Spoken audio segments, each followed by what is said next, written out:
কৃষ্ণ লক্ষ্মীৰ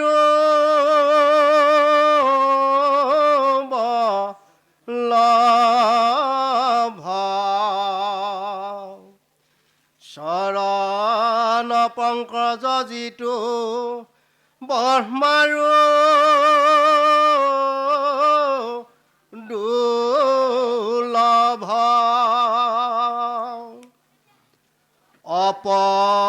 অপয়স্তনত তাক আনে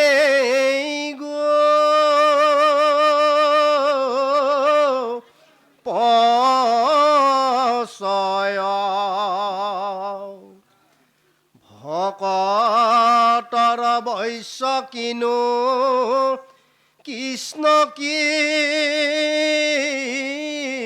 পাময় অৰাম হৃদয় পদ্মত যাক চিন্তই পিজন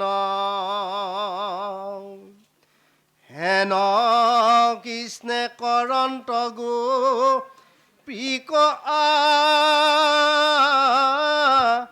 লিংগন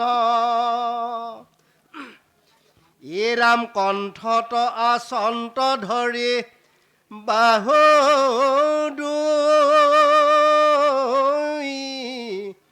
মেলি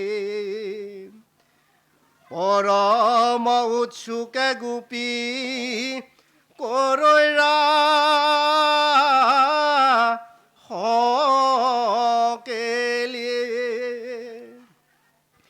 এ ৰাম অলকাক পংকতি চাৰু কৰ্ণ তপলে শুভৈ সমে বদন প্ৰং ক্ৰজধ মজলে কৃষ্ণে সমে নাচে আতি উৎসুকে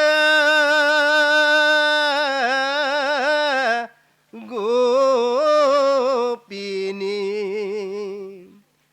বাজয় বয়ৰা বাদ্য পুনৰ কিংকিনী কৃষ্ণ জয় জয় কৃষ্ণ ওম শান্তাকাৰং ভুজংগ শয়ানং পদ্মনাভং সুৰেশং বিশ্বধাৰং গগন সদৃশং মেঘ বৰ্ণং শুভাগমং লক্ষ্মীকান্ত কমল নয়ন যোগীভি ধ্যান গম্যং বন্দে বিষ্ণু ভৱভয় হৰং সৰ্বলোকৈকনাথ। আজি আমাৰ শুৱালকুছি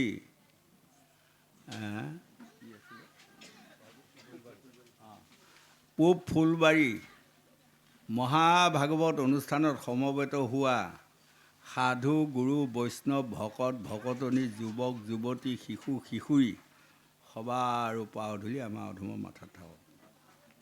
আজি আমাৰ পৰম ভাগ্য এই ৰাস্তাই এইপিনে বহুত জেগাতে আপোনালোকৰ শুৱালকুছিত ভাগৱত গাই ফুৰিছোঁ, কিন্তু আপোনাসকলৰ এই পূব ফুলবাৰী এইখিনিত মই সোমোৱা নাই।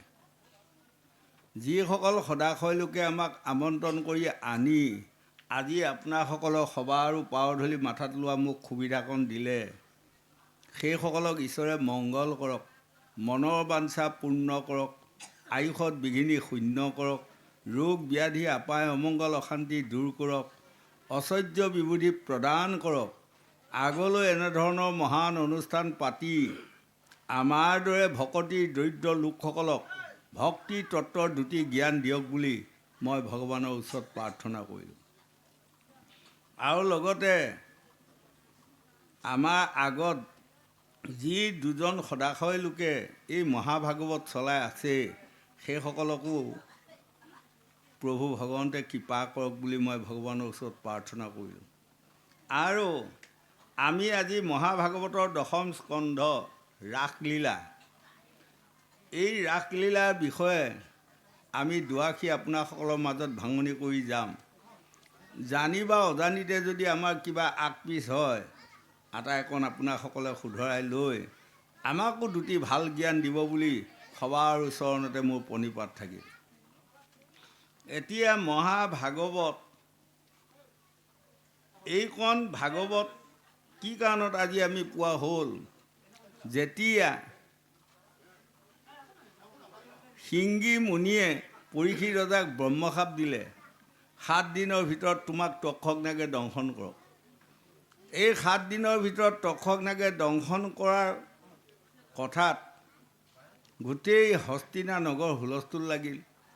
আৰু আজি পৰীক্ষিত ৰজা 7 দিনৰ ভিতৰতে যদি মৃত্যু হয়, এই ভাৰতৰ প্ৰজাসকলৰ গতি কি হ'ব? হুলস্থুলৰ পৰিৱেশ হ'ল। সেই সময়ত ব্যাসদেৱে আহি পৰামৰ্শ দান কৰিলে। তাৰ আগমুহূৰ্তত 60,000 মুনিৰ পৰা পৰীক্ষিত ৰজাই পৰামৰ্শ বিচাৰিছিলে, গুৰুসকল, এই অভিশাপত মই মৃত্যু হ'লে বাৰু মোৰ কেনে গতি হ'ব? তেতিয়া মুনিসকলে ক'লে, হেৰা ৰজা, এই শিংগীমুনিৰ অভিশাপত যদি তোমাৰ মৃত্যু হয়, 100 কোটি জন্ম তুমি কুকুৰ চিগাল গাহৰি গৰ্ভত জন্ম লৈ 20টা বৰকচু খাই ফুৰিব লাগিব। মুনিৰ মুখত যেবে ই কথা শুনিলা, ভূমিত পৰিয়া ৰজা কান্দিবে লাগিলা। মই 5 পাণ্ডৱৰ নাতি, মোৰ নাম ৰজা পৰীক্ষিত। মই ইমান গুণী জ্ঞানী কৰ্ম সৰুৰ পৰা কৰি গ'লোঁ। কি ভুলৰ কৰ্মে আজি ঋষি সাপ পাই যদি 100 কোটি জন্ম মই কুকুৰ চিগাল গাহৰি গৰ্ভত জন্ম লৈ 20টা বৰকচু খাই ফুৰিবলগীয়া হয়, তাতকৈ দুখৰ বিষয় পৃথিৱীত একো নাই। এই বুলি সদৌ শেষত কান্দি কান্দি পৰীক্ষিত ৰজাই আজি মুনিসকলক কৈছে, সেই গুৰুসকল, ইয়াৰ কিবা এটা মোক উপায় দিব পাৰেনে? হয়, মই মৃত্যু হোৱাক ভয় কৰা নাই, আৰু মই অকালতে মৃত্যু হোৱাক ভয় কৰা নাই, সাপে খোৱাকো ভয় কৰা নাই। ঐ অকৰ্ম কৰিলো মই মোক পাই লকালে, সিকাৰণে মৰণ মূৰ মিলো কয় কালে। মই যেতিয়া ইমান ডাঙৰ বেয়া কাম কৰিলোঁ, ইমান অকৰ্ম কাম কৰিলোঁ, মই অকালতে মৃত্যু হোৱাই ভাল। আজি কান্দি কান্দি পৰীক্ষিত ৰজাই কৈছে, মোৰ নিচিনা লোকসকল জীয়াই থাকিলে বোধ হয় ঋষিমুনিসকলৰ আৰু দুখ আচৰণ কৰিব, কিন্তু এতিয়া মই মৃত্যু হ'লেও মই কেনেকৈ গতি পাম তাৰ পৰামৰ্শ আগবঢ়াওক। তেতিয়া 60,000 মুনিয়ে আগবঢ়ালে। কোনোৱে ক'লে তুমি পূজা কৰা, কোনোৱে ক'লে তুমি যজ্ঞ কৰা, কোনোৱে ক'লে দান দক্ষিণা কৰা, হয়নে? নানা ৰকমৰ পৰামৰ্শ আগবঢ়াই দিলে। সদৌ শেষত ৰজা পৰীক্ষিতে আজি কান্দি কান্দি মুনিসকলক কৈছে, সেই গুৰুসকল, আপোনালোকে যিবোৰ পৰামৰ্শ মোক আগবঢ়ালে, এইবোৰ পৰামৰ্শ মোৰ মনোগ্ৰাহী নহ'ল। কাৰণ মইতো মৰাক ভয় কৰা নাই আৰু এতিয়া। মই মৰাটোৱে ভাল, কিন্তু মৰিলেও আত্মাই কেনেকৈ গতি পাব যাতে কুকুৰ চিগাল গাহৰি গৰ্ভলৈ নাযায়, এই পৰামৰ্শহে মই বিচাৰিছোঁ। এতিয়া মই 2টি প্ৰশ্ন দিওঁ, প্ৰশ্ন দুটাৰ উত্তৰ মোক দিয়ক। বোলে কোৱাচোন বাৰু। প্ৰথম প্ৰশ্নটো হ'ল, সাপে খাওক, মোৰ তাত আপত্তি নাই, মই সাপ কেনেকৈ নেদেখিম, তাৰ উত্তৰ লাগে। আৰু মই মৃত্যু হ'ম, তাত মোৰ আপত্তি নাই, কিন্তু মৃতকৰ যান্ত্ৰণা কেনেকৈ নাপাম, তাৰ উত্তৰটো লাগে। তেতিয়া 60,000 মুনিয়ে ক'লে, ৰজা তুমি যি 2টা প্ৰশ্ন কৰিছা, এই 2টা প্ৰশ্নৰ উত্তৰ আমাৰ 60,000 মুনিৰ হাতত নাই। কাৰণ যাক সাপে খাব সি সাপ দেখিব, আৰু যিয়ে মৃত্যু হ'ব সি মৃতকৰ যান্ত্ৰণা অৱশ্যে পাব। এই মুনিসকলৰ মুখত যি কথা শুনি আজি ৰজা পৰীক্ষিত ইনাই বিনাই ভূমিত বাগৰি কান্দি কান্দি আছে। সেই সময়ত ব্যাস মুনিয়ে আহি ক'লে, ৰজা তুমি ধৈৰ্য ধৰা, বিপদত ধৈৰ্যই ঔষধ, হয়নে? আৰু তুমি নাভাবিবা মই বাচি থাকিম, নাভাবিবা। 7 দিনৰ ভিতৰত তোমাক তক্ষকনাগে দংশন কৰিবই। 7 দিনৰ ভিতৰত তক্ষকে দংশিব, ব্যৰ্থ নহয় মোৰ নিৰ্বচন নিশ্চয়ে ফলিব। সৰু ল'ৰাই সাপ দিল, হয়নে? হয়তো ভাবিব কোনোবাই যে সৰু ল'ৰাই সাপ দিলে নালাগিবও পাৰে। ৰজা ব্যৰ্থ নহয়, অৱশ্যে 7 দিনৰ ভিতৰত তোমাক তক্ষকনাগে দংশন কৰিব। এতিয়া 60,000 মুনিয়ে যি দুটা প্ৰশ্ন তোমাৰ উত্তৰ দিব নোৱাৰিলে, সেই দুটা প্ৰশ্নৰ উত্তৰ মই দিম। ব্যাসে বোলে শুনা ৰজা আমাৰ বচন, গংগা তীৰে ভাগৱত কৰিও শ্ৰৱণ। তুমি যদি এই 7 দিন গংগাৰ পাৰত ভাগৱত শুনি থকা, তেনেহ'লে তোমাক সাপে খাব, সাপ নেদেখিবা। তুমি মৃত্যু হ'বা, মৃতকৰ যান্ত্ৰণা নাপাবা। ব্যাসৰ বচন শুনি ৰাজা পৰীক্ষিত, গংগা তীৰে গৈলা ৰজা হৈয়া বিষাদিত। সুখপতে পদ্মাসনে বসি মহাৰাই, শোকমুখে ভাগৱত শ্ৰৱণ কৰাই। এই ভাগৱত শুনি গৈ আছে কৈ গৈ আছে, সেই সময়ত পৰীক্ষিত ৰজাই শুকদেৱক প্ৰশ্ন কৰিছে, গুৰুদেৱ 1600 গোপীয়ে প্ৰভু কৃষ্ণৰ লগত কেনেকৈ বৃন্দাবনৰ ৰাসলীলা কৰিলে? আৰু ৰাসলীলা কৰিব যাওঁতেতো সেই বৰ্জৰ যুৱতীসকলে গতি পাম বুলি যোৱা নাই। কি কাৰণত গৈছিলে? তেওঁলোকে কৃষ্ণৰ লগত ৰমণ কৰিব, প্ৰেম ভকতি কৰিব, বা ভকতি প্ৰশ্নই আহিব নোৱাৰে, প্ৰেম কৰিব, মনত শান্তি লাভ কৰিব, হয়নে? তেওঁলোকৰ যৌৱনটো মানে কৃষ্ণৰ লগত তেওঁলোকে এদিন বা এৰাতি তেওঁলোকে লীলা কৰি তেওঁলোকে মনত শান্তি লাভ কৰিব, এই বুলি গ'লে। কিন্তু যোৱাৰ পাছত যে তেওঁলোকক ভগৱন্ত কৃষ্ণে শালুক্য মুকুতি কিয় দিলে, এই কাহিনীকণ মোক ভালকৈ বুজাই দিয়ক বুলি আজি গংগাৰ পাৰত পৰীক্ষিত ৰজাই শুকদেৱৰ 2খন চৰণতে ধৰি কাবৌ কৰিছিলে। এই তেতিয়া এইকণ কথা আজি শুকদেৱে গংগাৰ পাৰত কৈ গৈ আছে, হেৰা ৰজা শুনা, শুভয় সবে বদন পংকজ ধ্বজ ধৰ্ম জলে, কৃষ্ণ সমেত নাচে আতি উৎসুক গোপিনী, বাজয় বলয়া বাদ্য নুপুৰকং কিনি। হয়নে? এনেকুৱা এটা তেওঁ মানে লীলা উলিয়াই দিলে, সকলো গোপীয়ে ক'ত আছে ক'ত নাই তেওঁলোকে নিজকে ক'ব নোৱাৰা হৈ গ'ল।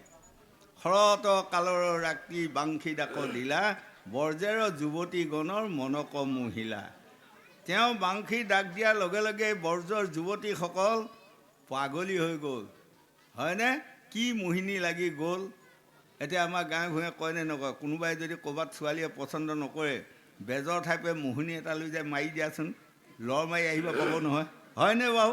তেনেকুৱা বেজবোৰে কয় আৰু, সেইবোৰে প্ৰমাণ এতিয়া কিমান পাইছে সেইটো মই নাজানিম বাৰু, নহয়নে?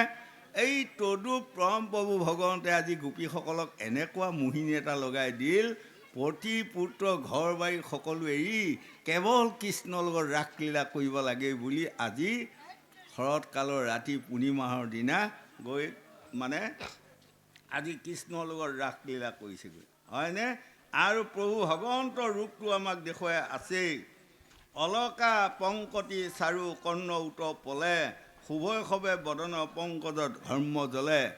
প্ৰভু ভগৱন্তৰ ৰাসলীলা কৰি যাওঁতে এনেকুৱা হৈ গৈছে, ঘামি তাপি আৰু মুখমণ্ডলটো দেখি আৰু ধুনীয়া হৈ গৈছে। গোপীসকল এনেধৰণৰ হৈছে, আমি যে ক'ৰবাত পুত্ৰ এৰি থৈ আহিছোঁ, ক'ৰবাত যে স্বামী এৰি থৈ আহিছোঁ, এই কথা তেওঁলোকৰ মনত নাই। আৰু প্ৰভু ভগৱন্তৰ ৰূপটো আমাক এইকণ দেখুৱালে, মাথাত ময়ূৰ পাখি, কপালত অলকা পান্তি, কণ্ঠত কৌস্তুভমণি, বুকত শিৱৎস পান্তি, বাহুত বলয়া, হাতত কংকণ, হয়নে? তেনেকৈ প্ৰভু ভগৱন্তৰটো বনাই আছে। এতিয়া অলকা পান্তিটো কাক কয়? প্ৰভু ভগৱন্তৰ অলকা পান্তিটো মানে প্ৰভু ভগৱন্ত কৃষ্ণৰ এইপিনে দুকচি মানে ধুনীয়া কেঁকৰা কেঁকুৰি চুলি আছিল। এই চুলিকণ দেখি যুৱতীসকল ব্যাকুল হৈ গ'ল, পাগল হৈ গ'ল, হয়নে? এতিয়া এই অলকা পান্তিৰ কথাটো আজি কলি যুগত আমাৰ প্ৰায় ছোৱালীসকলে বোৱাৰীসকলেহে বুজি পাইছে এতিয়া, হয়। এতিয়া বুজি পাই আমাৰ মন কৰিবচোন, কিছুমান ছোৱালী কিছুমান বোৱাৰীয়ে চবেই একচি চুলি ৰাখেই, তাতে কিছুমানে যেনিবা অলপমান বেছিকৈ ৰাখে, এটা চকু অলপমান ঢাকি ধৰে, কথা কোৱাই কোৱাই মানে মাৰি থাকিব লাগিব এনেকুৱা, হয়নে? কথা কোৱাই কোৱাই মানে মূৰটো দাঙি দাঙি মাৰি থাকিব লাগিব। হয়, এইটো হ'ল অলকা পাণ্টি। বাৰু এতিয়া আমাৰ আইসকলে ৰাখক বা আমি বেয়া পোৱা নাই, কথাটো আমি উদাহৰণটোহে দি গৈছোঁ, হয়নে? আমি কোনোবা আইসকলক যে আমি বেয়া বুলিছোঁ তেনে নহয়। আইসকল ধন্যবাদ। কৃষ্ণৰ ৰূপ গুণৰ কথাখিনি আপোনাসকলে সকলোৱে ভাবক, ভাবি যাতে এইকণে আমাক বুজালে। প্ৰথম ভাগটোত বুজালে বিশ্বত, ই গংগা পাৰত শুকদেৱে পৰীক্ষিত কৰি গৈ আছে, প্ৰথম ভাগে। দ্বিতীয় ভাগে আমাক বুজালে দেহ মাৰ্গত, ভাগৱতে যিমান দেহে সিমান, দেহে যিমান ভাগৱতে সিমান। আমাৰ দেহটোতে আছে, হয়নে? 1600 গোপী লগত বৃন্দাবনত প্ৰভু ভগৱন্তে ৰাসলীলা কৰিলে, কিন্তু আমাৰ দেহ মাৰ্গত দেখুৱাইছে নোম চাল দুই বাহুৰ তলে 4 চক্ৰ জলে কোনো আছে সিদি মাদে 72,000 নাৰী উদৰত কোনে কৈতবসী আছে। আমাৰ দেহটোত 72,000 নাৰী আছে আৰু দেহতে প্ৰভু ভগৱন্ত আছে। এই 72,000 নাৰীৰ লগত প্ৰভু ভগৱন্তে ৰাসলীলা কৰি আছে। ক'ত? দেহ বৃন্দাবন এইখনত, হয়নে? আকৌ তৃতীয় ভাগে আমাক এইকণ কথাকে বুজাই গৈ আছে, ভাৰ্যা পুত্ৰ ল'ৰা ছোৱালী সংসাৰখনৰ মাজত আমাক বুজাই গৈ আছে, আমি তাতো বুজিব লাগিব। চতুৰ্থ প্ৰকাৰে আমাক বুজাই গৈ আছে বা বুজাই যাব, আমাৰ যে আয়ুটো সদায় সূৰ্যৰ লগত হৰণ হৈ গৈ আছে, তাক আমি ভূক্ষেপে কৰা নাই নহয়। গোসাঁইসকল গোসাঁনীসকল কৰিছোঁ জানো? নাই নহয়। নহয়, কেৱল মানে বয় বৃদ্ধ বৃদ্ধা হ'লেও আমাৰ সদায় ধন ধান মাটি বাৰী লাগেহে লাগে। কিন্তু দুদিনৰ পাছত যে আমি মৃত্যু হ'ম, এই কথাটো কাৰোবাৰ ভাৱনা আহেনে? নাহে। কথাই কথাই ওলালে আৰু সকলো আমি মৰিব লাগিব বুলি কয় যেনিবা, কিন্তু কয়হে, অন্তৰে নকয়, হয়নে? আমাৰ এইখিনিতে আছিল, আমাৰ মৰিগাঁও মাটি পৰ্বতত আচল ঘৰ আছিল মোৰ। তেতিয়া আমাৰ ওচৰতে বুঢ়ী এজনী থাকে, তেতিয়া 100 বছৰো বেছিয়ে গৈছিল নেকি। লাঠি এদিলি লৈ মানে অনাবৰত ৰঙা ৰ'দত বহি থাকে ঠাণ্ডাৰ দিনত, হয়নে? বুঢ়ীজনীক যদি কোনোবাই কয়, অ' বুঢ়ীমাই, আমি বুঢ়ীমাই বোলোঁ তেতিয়া যুগত। আজিকালিহে ভাষাবিলাক বেলেগ হৈছে। আগৰ যুগত আটাই বুঢ়ীমাই, হয়নে? বোপাই আই, হয়। তাৰপাছত এচাম ওলালে শিক্ষিত ল'ৰা বা শিক্ষিত আইসকল বোপাইসকল ওলালে, এইবিলাক আই বোপাই বোলে আগৰ ভাষা এইবিলাক, হয়নে? এতিয়া শিক্ষিত ভাষা এইবিলাক নহয়। পিতাই আই এনেকৈ বুলিব লাগে, সেই চামে উলিয়ালে। তাৰপাছত এচামে উলিয়ালে, এইসোপা মূৰ্খ, হয়নে? দেউতা বুলিব লাগে বাপেকক, মাকক মা বুলিব লাগে, এয়া উলিয়ালে সেই চাম শিক্ষিত মানুহ। তাৰপাছত এতিয়া আকৌ আমাৰ এতিয়া বোৱাৰীসকল, মই অসমত ঘূৰি পাকি পাইছোঁ, আমাৰ আই মাতৃ বোৱাৰীসকলে ইমান শিক্ষিত জ্ঞানী হৈ গ'ল। এতিয়া সকলোৱে কি শিকাইছে জানে? বাপেকক বোপায়ো নুবুলিবা, দেউতা নুবুলিবা, পিতাই নুবুলিবা, এইবিলাক আগৰ ভাষা। এতিয়া কি বুলিবা? পাপা, হয়, পাপা, হয়নে? আপোনালোকৰ আশীৰ্বাদে, আপোনালোকৰ পাৰ ধূলি লৈ আমাৰো দুটি বোৱাৰী আছে। আমাৰ নাতিকেইটাক মই বুজাইছোঁ এদিন, পাপা নুবুলিবা, বাবা বুলিবা, তেন নামানোহে তোমাৰ কথা বুলি কয়। মায়ে যি কৈছে আমি সেইটোহে মানিম, আমাৰ কথা নামানে বাৰু, সৰু। তেতিয়া মই কৈছোঁ, আইহঁতো কি শিকাইছ? পাপা শব্দটোচোন আমাৰ অসমীয়া ভাষা নহয়, এইটো হিন্দী ভাষা।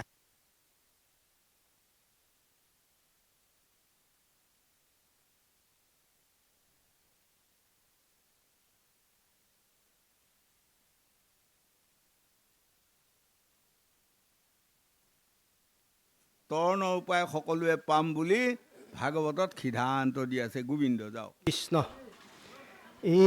ৰাম গোপীৰ নিত্যৰ ভৈল ভৰি কৰ তাল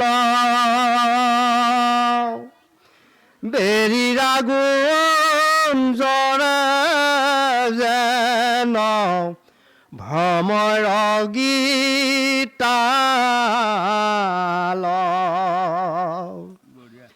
শিৰকো কম পাৱৈ সখী সুপাও আকুল তুষ্ট হুয়াকে যেন বৰিষয় ফুল অনন্তৰে গোবিন্দে নিত তৰদেন্ত ভংগী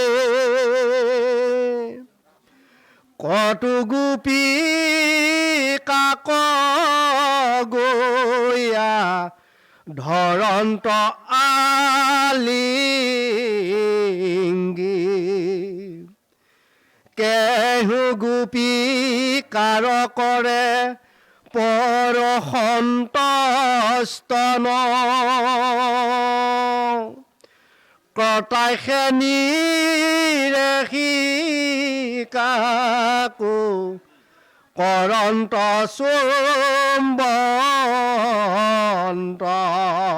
আজি কৃষ্ণ কৃষ্ণ কৃষ্ণ আৰু গোপীসকলৰ মাজত যিকণ প্ৰেম লীলা তাকে কয় ৰাসলীলা। অৰ্থাৎ গোপীসকলে কৃষ্ণৰ লগত এই ৰাসলীলা কৰি তেওঁলোকে নিজকেই ক'ব পৰা নাই ক'ত আছে। ইমান মানে প্ৰেমৰ মহৎ গুণ হয়নে? গতিকে কোনো গোপীক গৈ আলিংগন কৰিছে, কোনো গোপীক গৈ প্ৰভু কৃষ্ণই চুম্বন কৰিছে, আৰু কোনোৱে প্ৰভু ভগৱন্তৰ লগত আলিংগন কৰি মানে সকলোৱে মৰম আদৰ চেনেহত তেওঁলোকে আজি প্ৰেমত ব্যাকুল হৈ আছে। সেইটোকে আমাক দেখুৱালে সেই লোকসকল।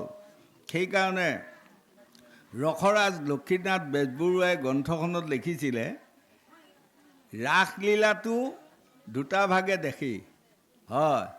যিসকল ওপৰ চকুৱা মানুহ তেওঁলোকৰ চকুত মানে এই ৰাসলীলাটো অজ্ঞানতা হয়নে? তাৰমানে এইটো বেইছাবৃত্তি বুলি কৈছে। আৰু যিসকল তল চকুৱা লোক সেইসকলক কৈছে জ্ঞান তত্ত্বৰ গুণী জ্ঞানী। সেইসকলে কিন্তু দেখুৱাই আছে ৰসময় লীলা। গতিকে লক্ষ্মীনাথ বেজবৰুৱাই ৰাসলীলা নাটকখনৰ নাম দিছিলে ৰসময় লীলা।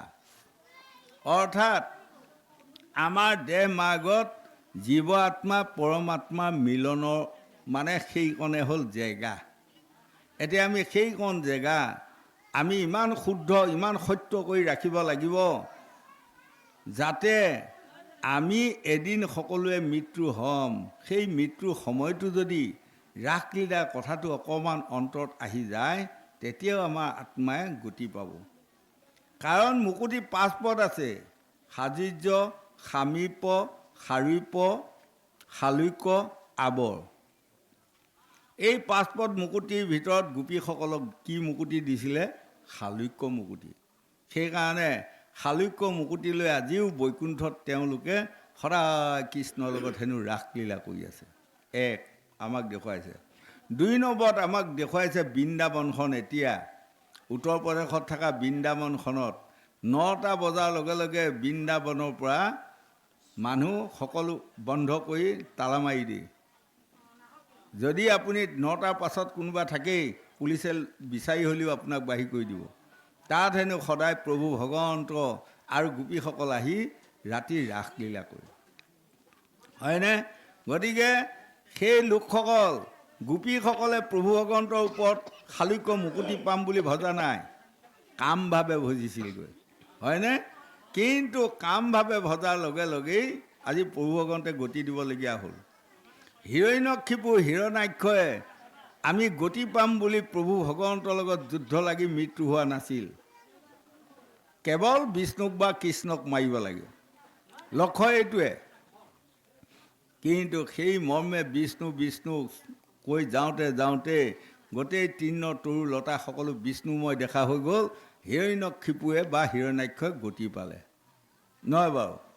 আৰু এটা আপোনাসকলে চাওক, কংসই কেৱল কৃষ্ণক বধ কৰিব লাগে, কৃষ্ণক মাৰিব লাগে। যাওঁতে সদৌ শেষত গছ বিষ তৃণ তৰু লতা সকলোতে কৃষ্ণময় দেখা হৈ গ'ল। ভাত খাই থাকোঁতে উৎসৱ খাই উঠে কৃষ্ণক দেখে, টোপনি যাওঁতে উৎসৱ খাই উঠে কৃষ্ণক দেখে হয়নে? সেইকাৰণে দেৱৰ্ষি নাৰদে প্ৰভু ভগৱন্তক কৈছিলে কংসক বধ কৰাৰ পাছত। দেৱৰ্ষি নাৰদে দেখে কংসৰ আত্মাটো আৰামত ঘূৰি ঘূৰি গৈ কৃষ্ণৰ হৃদয়ত লীন হৈ গ'ল। তেতিয়া প্ৰভু ভগৱন্তক দেৱৰ্ষি নাৰদে ক'লে, আপোনাক ইমান হিংসা কৰা স্বত্তে কংসৰ আত্মাটোক আপোনাৰ হৃদয়ত কিয় ঠাই দিলে? তেতিয়া কৃষ্ণই দেৱৰ্ষি নাৰদক কৈছে, তেওঁ কেৱল মোক বধ কৰিব লাগে, বধ কৰিব লাগে। কাক? কৃষ্ণক। এই বুলি যাওঁতে যাওঁতে যাওঁতে যাওঁতে তৃণ তৰুলতা সকলোতে কৃষ্ণময় দেখা হ'ল। শয়নে সপোনে কৃষ্ণক দেখা হৈ গ'ল। গতিকে মোৰ উপায় নাই, গতি দিবাই লাগিব। সেইকাৰণে আমাকসকলক কৈছে, আমাক সকলো সত্য যুগে কৰে ধ্যানত তেতাত জয়গুৰি পাৰ, দুৱাপৰে ভক্তি পূজা কলিত নামে সাৰ। 4 বেদ 14 শাস্ত্ৰ 18 পুৰাণে, কলি যুগে নামে সাৰ কহে মুনিগণে। সেই যুৱক যুৱতী প্ৰজন্মসকল, আপোনালোকে অন্য নাজানে সঁচা, কৃষ্ণ বুলি ক'বাতো জানিব। আপোনালোকে কোনোবাই অন্য ক'ব নাজানে সত্য, কিন্তু হৰি বুলিবাতো জানিব লাগিব, হয়নে? অন্য কিবা ক'ব নাজানিলেও ৰাম বুলি কোৱাটোকে মনত ৰাখি লওক। নহয়, ৰাম বুলি ক'লেও আপুনি গতি পাব। কিন্তু সেই খাওঁতে শুওঁতে উঠোঁতে বহোঁতে শয়নে সপোনে কাহে হাঁচিয়ে পঢ়োঁতে পিছলওঁতে হামিয়ে শিকটিয়ে আপোনালোকে কিবা এটা লওক। প্ৰভু ভগৱন্তৰ 108টা মুখ্য নামৰ ভিতৰত কোনটো ভাল পায় তাকে কোৱা অভ্যাস কৰক, তাতে গতি পাব, হয়নে? ৰাম নামৰ কিমান ডাঙৰ মহৎ। মই অকণমান আগুৱাই গ'লোঁ। এটা যুগত যেতিয়া সীতাক হৰণ কৰাৰ পাছত ৰামে তেওঁৰ লংকাখনত যেই ৰাম নাম ল'ব, তাৰ লগে লগে ডিঙি কাটি দিব। লগে লগে দল বা লিকচলীগীয়াক সকলোকে তৰোৱাল দি ঘূৰাই দিলে। হাজাৰ হাজাৰ মানুহ ৰাম নাম যেই লয় তাৰে ডিঙি কাটি দিয়ে। হাজাৰ হাজাৰ মানুহ কাটি পেলালে। এদিন কিন্তু কেইজনমান মানুহে বিভীষণৰ গৃহত যাই দেখিলে বিভীষণে এডাল তুলসী ৰুই লৈ তাত তাৰমানে ৰাম ৰাম ৰাম ৰাম ৰাম ৰাম কৰি আছে। তেতিয়া সেইকেইজনে কোৱা মতা কৰিলে যে অইনে ৰাম বুলি কোৱাৰ লগে লগে ৰাৱণে সকলোৱে ডিঙি কাটি দিয়ে। এতিয়া তেওঁৰ নিজৰ ভায়েকে ৰাম নাম লৈ আছে। এতিয়া নিজৰ ভায়েকক কাটে নে নাকাটে আমি চাম বাৰু। ব'লা আমি সকলোৱে যাওঁ, ৰাৱণক কওঁগৈ। যাই কৈছেগৈ, মহাৰাজ বোলে অঁ ক'লৈ আহিলা তোমালোক? কৈছে এটি সাধাৰণ বাৰ্তা দিবৰ কাৰণে আহিছোঁ। কোৱা বাৰ্তাটো। ৰাৱণে কৈছে, আপুনিতো ৰাম নাম লোৱা হৈ লংকাত বহুত লোকক আপুনি ডিঙি কাটিলে, মাৰালে। বোলে অঁ, আৰু যদি কোনোবাই ৰাম নাম লয় সকলোৱে ডিঙি কাটিবই লাগিব, ৰেহাই নাই। তেনেহ'লে আপোনাৰ ভায়েক বিভীষণে কিয় ৰাম ৰাম ৰাম ৰাম কৰি আছে? এতিয়া তাৰ ডিঙি কাটে নে নাকাটে এতিয়াহে আপোনাক চাম। হয়, এতিয়া আমাৰ গাঁৱে ভূঞে মন কৰি গৈছে এতিয়াও লোকৰ ল'ৰাই জগ লগালে তাক ধৰি পেলাই পিটন দিয়া, নিজৰ ল'ৰাটোৱে যদি জগ লগাই তাক কোনেও হাত নিদিবা, এনেকুৱাহে। গতিকে ৰাৱণৰটো চাম এতিয়া আমি। তেতিয়া ৰাৱণে কৈছে, ৰক্ষা কাৰো নাই, মোৰ ভাই পুত্ৰ ভনী প্ৰশ্ন নাই। যেতিয়া মই এটা লংকাখনত প্ৰচাৰ কৰি দিলোঁ ৰাম নাম যিয়ে লয় তাকে বধ কৰা, তেনেহ'লে মোৰ ভাই হ'লেও আজি তাক কাটিবই লাগিব। এই বুলি মানে তেওঁ তৰোৱাল লৈ বিভীষণৰ ওচৰত ওলালেগৈ। ওলোৱাৰ লগে লগে বিভীষণে ক'লে, কাল মূৰ্তি ধৰিছে দাদা আহিলা, কাৰণটো কি? কাৰণটো নহয়, তোমাৰ মই ডিঙি কাটিম। তুমি হেনো ৰাম ৰাম ৰাম ৰাম নাম লৈ আছা, মোক লিকচলীগীয়াসকলে সকলোৱে ক'লে, গতিকে ৰেহাই নাই, তোমাৰ আজি মই ডিঙি কাটিম বুলি যেতিয়া তৰোৱাল দাঙি লোৱাৰ লগে লগে কৈছে, ৰ'বকচোন ৰ'বক দাদা, আপুনি অৰ্থটো কথাটো বুজি লওক, তাৰপাছত কাটিব, মই ডিঙি পাতি দিম। বোলে অৰ্থটো মই ৰাম ৰাম কৰি আছোঁ সঁচা, কাৰ নাম লৈ ৰাম ৰাম কৰি আছোঁ? আপুনি ভাবিছে সেই সীতা স্বামী ৰাম নাম, ৰামৰ কথা, সেইডাল ৰামৰ নাম লোৱা নাই। মই কাৰ ৰাম নাম লৈ আছোঁ জানে? ৰা শব্দে ৰাৱণ ৰাম, ম শব্দে মদন্দৰী মোৰ নিজৰ বৌ। মই ৰাৱণ আৰু মদন্দৰী এই দুজনৰ নামহে লৈ আছোঁ। হে, ৰা শব্দে মই ৰামৰ নাম লৈ আপোনাৰ নাম লৈ আছোঁ, ৰা শব্দে ৰাৱণ, ম শব্দে মদন্দৰী বৌদেউৰ নাম লৈ আছোঁ মই। এতিয়া কাটক, কাটে যদি ডিঙিটো পাতি দিছে তেতিয়া লাহেকৈ কচবেল পাত সুমুৱাই থৈ ৰাৱণ গুচি আহিল, হয়নে? এয়াকে কৈছে ভাগৱতে, কথাৰ অপাক পাক গৰৈ মাছৰ 18টা নাক, হয়নে? গৰৈ মাছৰ 18টা নাক জানো গোসাঁইসকল? নহয়, আমাৰ নিচিনা নাক এটাই, ফুটাহে দুটা, কিন্তু ভাগৱতৰ 18,000 ভাগৱতৰ শ্লোক 18টা পাকে আমি বুজিব লাগিব। যদি যিজন মানুহে 18টা শ্লোক 18 শ্লোকৰ মানে 18 পাকে বুজে, তেনেহ'লে সেইজনেই ব্যাধৰ লক্ষণ ল'ব। ব্যাধে যেনেকৈ সশৰীৰে বৈকুণ্ঠক যাব পাৰিলে সেই সকলো যাব পাৰিব। গতিকে আমি এতিয়া প্ৰভু ভগৱন্ত কৃষ্ণ গোপিনীসকলৰনো কি লীলা, সদৌ শেষত গংগাৰ পাৰত শুকদেৱে পৰীক্ষিতক কৈ গৈ আছে, এই ৰাসলীলা কথাখিনি যিজন মানুহে অন্তৰত আনিব, যিজন মানুহে অন্তৰত ভাবিব, যিজন মানুহে এই গুণাকীৰ্তন কান্দি শুনিব, তেনেহ'লে কলিত তেওঁলোকৰ ওচৰলৈ অশান্তি যাব নোৱাৰে, অশান্তি দূৰতে দূৰ হ'ব। ৰোগ ব্যাধি আপায় মংগল এইবোৰ দূৰতে দূৰ হ'ব।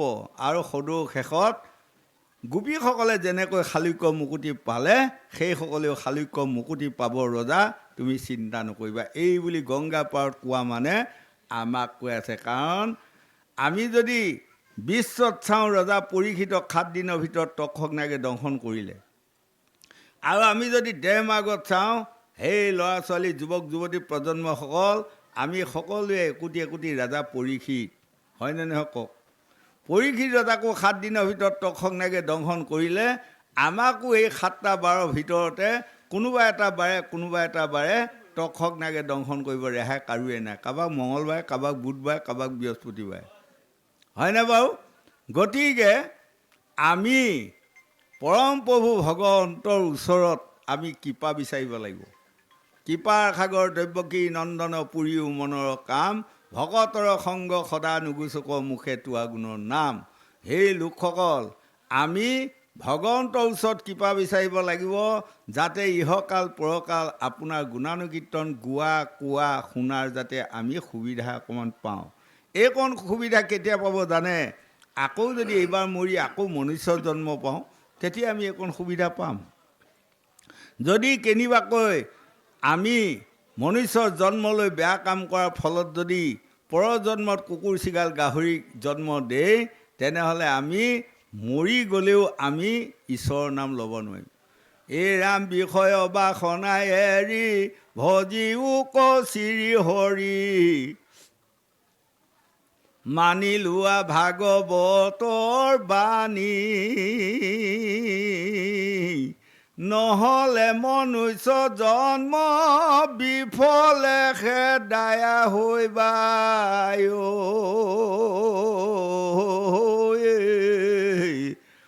কুকুৰচি গাল যত প্ৰাণী।